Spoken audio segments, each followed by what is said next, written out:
আসসালামু আলাইকুম রহমতুল্লাহি ওবরাকাতু। প্রিয় দর্শক মণ্ডলী, অল ইন্ডিয়া সুন্নাত আল জামাতের প্রতিষ্ঠাতা মরহুম হাফেজ শামসুর রহমান সাহেব হুজুর তিনি ইন্তেকাল করেছেন দেখতে দেখতে কয়েক বছর পেরিয়ে গেল। তো প্রতি বছর তানার স্মৃতি স্মরণে একটি সর্বসানি বা সমাবেশ আপনারা করে থাকেন বা হয়। তো এবছরে সে বিষয়ে আপনারা কতটা এগিয়ে বা কতটা প্রস্তুতি নিয়েছেন? ওয়ালাইকুম আসসালাম রহমতুল্লাহি ওবরাকাতুহ। দূরে কিংবা কাছে, স্বদেশে কিংবা প্রবাসে, যিনি যেখান থেকেই আজকের এই লাইভ প্রোগ্রাম দেখছেন, সকলকে আমার আন্তরিক সালাম, শুভেচ্ছা ও মোবারকবাদ। সকলের জন্যে আল্লাহ পাকের কাছে সার্বিক সুস্থতার কামনা। যে বিষয়টি আমাকে জিজ্ঞেস করা হয়েছে, বিষয়টি হলো আগামী 15ই বৈশাখ রবিবার অল ইন্ডিয়া সুন্নাত ওয়াল জামায়াতের প্রতিষ্ঠাতা এবং আমরণ সভাপতি ছিলেন মরহুম মগফুর হাফেজ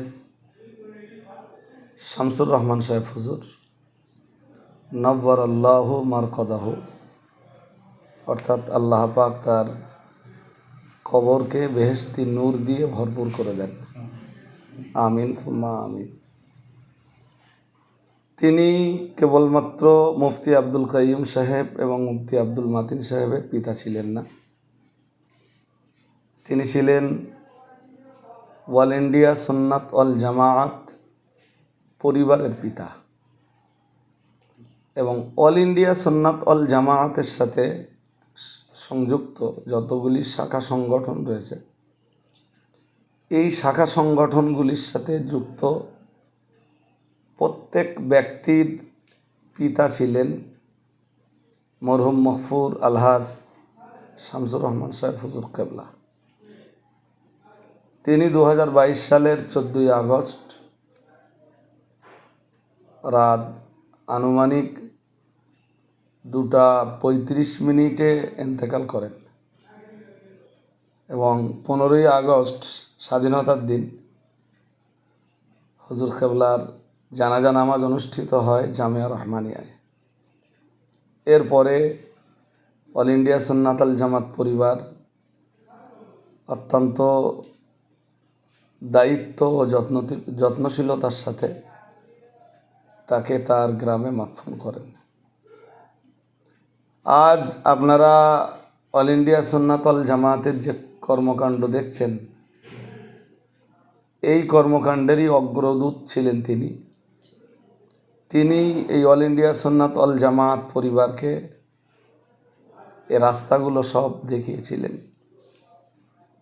আজ অল ইন্ডিয়া সুন্নাত ওয়াল জামাত ফলে ফুলে সুশোভিত এবং বর্তমান পিরিয়ডে অল ইন্ডিয়া সুন্নাত ওয়াল জামাতের সদস্যরা মনে করেন যে এখন তাদের মাদানী জীবন, আলহামদুলিল্লাহ। তো অল ইন্ডিয়া সুন্নাত ওয়াল জামাতের সাথে যুক্ত কোনো ব্যক্তি কখনো মরহুম মগফুর হাফেজ শামসুর রহমান সাহেব হুজুরকে ভুলে যেতে পারেন না। প্রত্যেকেরই একটা দায়িত্ব আছে। যদি এই পরিবারের কোনো সদস্য হুজুর কেবলাকে ভুলে যান, সেটা হবে তার পক্ষ থেকে এক চরম বিশ্বাসঘাতকতার পরিচয়। যে কারণেই এই সংগঠন পরিবারের সদস্যরা গত বছরে, আমার যতদূর মনে পড়ে, কার্তিক মাসের 10 তারিখে হুজুর কেবলার স্মৃতি সমাবেশের আয়োজন করেছিলেন। এবছরও আগামী 15ই বৈশাখ রবিবার হুজুর কেবলার স্মৃতি সমাবেশের আয়োজন করা হয়েছে। এই প্রচণ্ড গরমে আমরা জোহর বাদা শুরু করতে পারছি না। অনুষ্ঠানটা আমরা সিদ্ধান্ত নিয়েছি আসর থেকে শুরু করব, অর্থাৎ আসরের নামাজের পরপর স্টার্ট হবে এবং এটাও আমাদের সিদ্ধান্ত যে আমরা প্রোগ্রাম রাত 11টার ভিতরে ইনশাল্লাহ ইতি টানবো বা সমাপ্ত করব। মাগরিবের নামাজের পরপর জিকিরের মজলিস পরিচালনা করবেন আমাদের সকলের সেরে তাজ, আমিরে শরিয়াত, শরিয়াতের নেতা, সর্বজন শ্রদ্ধেয় মহামান্য মুফতি সাহেব হুজুর কেবলা বারাকাল্লাহু ফি হায়াতিহি। ওয়াজ নসিহত করবেন অল ইন্ডিয়া সুন্নাতুল জামায়াতের সর্বস্তরের আলেমরা থাকবেন। সবাইকে হয়তো আমরা সুযোগ দিতে পারবো না, তার ভিতর থেকে আমরা বিশেষ কিছু ব্যক্তিকে ওয়াজ নসিহতের জন্যে সুযোগ দেব ইনশাআল্লাহ। আমি অল ইন্ডিয়া সুন্নাতুল জামাত পরিবারভুক্ত যারা, চাই জামিয়াতুল মুআল্লিমিনের সদস্যরা হন, চাই ব্লক কমিটির সদস্যরা হন, চাই ভলেন্টিয়ার্স গ্রুপের সদস্যরা হন, চাই সাইবার সেলের সদস্যরা হন, কিংবা আমাদের যে ইউটিউবার্স ইউনিটি আছে, অল ইন্ডিয়া ইউটিউবার্স ইউনিটি, সর্বস্তরের সদস্যদেরকে বিষয়টা ব্যাপকভাবে ফলো আপ করতে বলবো, ব্যাপকভাবে প্রচার প্রসার করতে বলবো, যাতে আমাদের এই স্মৃতি সমাবেশটা সর্বাঙ্গীনভাবে সাফল্যমণ্ডিত হয়ে ওঠে এবং আপামার জনসাধারণকে আগামী 15ই বৈশাখ মাগরিবের আগেই বইকারা গ্রামে আপনাদেরকে বইকারা আদর্শ হেফজুল কোরআন মাদ্রাসার পার্শ্বস্থ ময়দানে হাজির হওয়ার জন্যে আবেদন করব। আপনারা এই সমস্ত শাখা সংগঠনদেরকে কেমনভাবে সাড়া দেখছেন বা কেমনভাবে পাশে পাচ্ছেন? এ পর্যন্ত আমার কাছে যা মেসেজ, আমাদের যতগুলো শাখা সংগঠন আছে স্বতঃস্ফূর্ত মনে তারা আর্থিকভাবে যেমন সহযোগিতা করার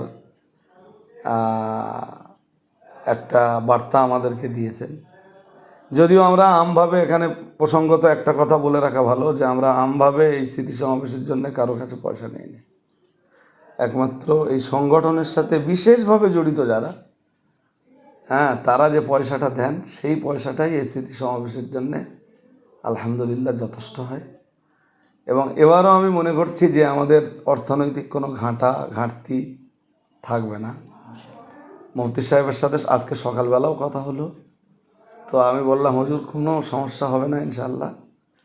একদিকে যেমন আর্থিকভাবে সহায়তা করেন আমাদের আঞ্জুমানে ওয়াইজিনের সদস্যরা, আমাদের ব্লক কমিটির সদস্যরা, আমাদের ইউটিউবার্স ইউনিটির সদস্যরা, আমাদের সাইবার সেলের সদস্যরা, জামিয়াতুল মুআল্লিমিনের সদস্যরা এবং কেরালা মডেলের দায়িত্বে যারা আছেন তারাও সহায়তা করেন। এবং এবছরে যে বার্তাটা আমাদের কাছে আছে যে প্রত্যেকটা মডেল স্কুল আমাদের এই সমাবেশকে আর্থিকভাবে এবং আনুষ্ঠানিকভাবে উভয়ভাবে সহযোগিতা করবে।